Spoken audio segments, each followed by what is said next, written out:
February 1942.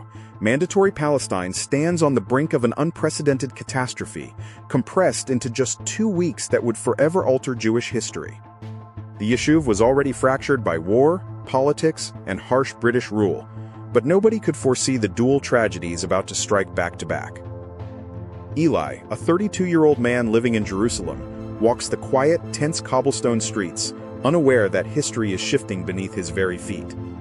Deep underground, the radical militant faction known as Lehi operated in absolute secrecy, hunted relentlessly by British authorities desperate to crush Jewish insurgency. At the center of this clandestine war was Avraham Stern, a visionary and uncompromising poet-turned-revolutionary who believed total armed resistance was mandatory. Stern lived in hiding, moving between safe houses in Tel Aviv, while British intelligence offered a massive bounty for his capture dead or alive. On the morning of February 12th, British detectives breached a cramped apartment on Dizengoff Street where Stern was concealed behind a false wall. Unarmed and cornered in the small room, Stern faced the authorities before being shot dead under deeply controversial and suspicious circumstances during his detention. The news spread like wildfire through Tel Aviv, leaving ordinary citizens and underground operatives alike in stunned, disbelieving silence at the sudden brutality. Eli hears the whispered rumors in a crowded Jerusalem cafe, his hands trembling as he realizes the British government had crossed an unforgivable line. Condemnation poured in from across the political spectrum, uniting rival factions in grief and white-hot fury over the assassination of a prominent dissident.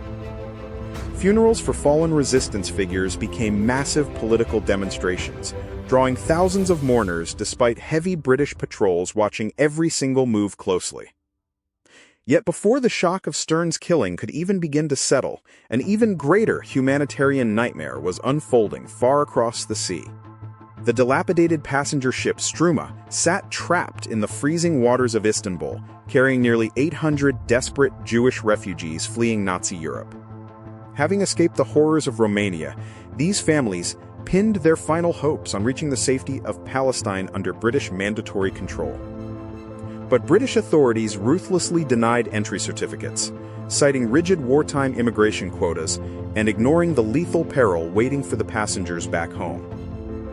Turkish authorities towed the disabled, unseaworthy vessel out into the open Black Sea, abandoning it to drift helplessly without food, water, or engine power. On February 24th, a Soviet submarine torpedo struck the helpless hulk, sending the Struma and almost 800 souls plunging into icy depths. Only a single passenger survived the catastrophic sinking, leaving the global Jewish community reeling from an act of bureaucratic and military callousness. In Palestine, the dual blows landed with crushing weight, transforming passive frustration into active, burning resentment toward the entire British administration. Eli sits at his wooden desk by candlelight, staring at a newspaper headline reporting the maritime disaster, feeling a profound sense of utter helplessness. Public trust in the mandate government evaporated entirely, convincing even moderate leaders that compromise with colonial authorities was no longer a viable path. Underground recruitment surged overnight as young men and women concluded that survival required radical self-reliance and unrelenting force against imperial occupiers. The memory of Stern's assassination merged with the ghostly faces of the Struma victims, forging an unbreakable collective trauma within the local population. Newspapers captured the collective agony, though government censors frantically tried to suppress the rising tide of public outrage and political radicalization. These 2 harrowing weeks exposed the true cost of imperial indifference, hardening the resolve of a society determined to forge its own sovereign future. Looking back across the decades, historians recognize this precise fortnight as the absolute point of no return for British rule in Palestine. The foundations of a future state were violently forged in this crucible of loss, martyrdom, and the desperate struggle for sanctuary and survival. February 1942 remains a haunting reminder of how political cruelty and bureaucratic indifference can destroy thousands of lives in a matter of days. Never forget the names lost on the Struma and the ideological fire sparked by Avraham Stern that permanently changed the course of history. If this historical investigation brought new depth to your understanding, make sure to subscribe and share this story to keep vital memories alive.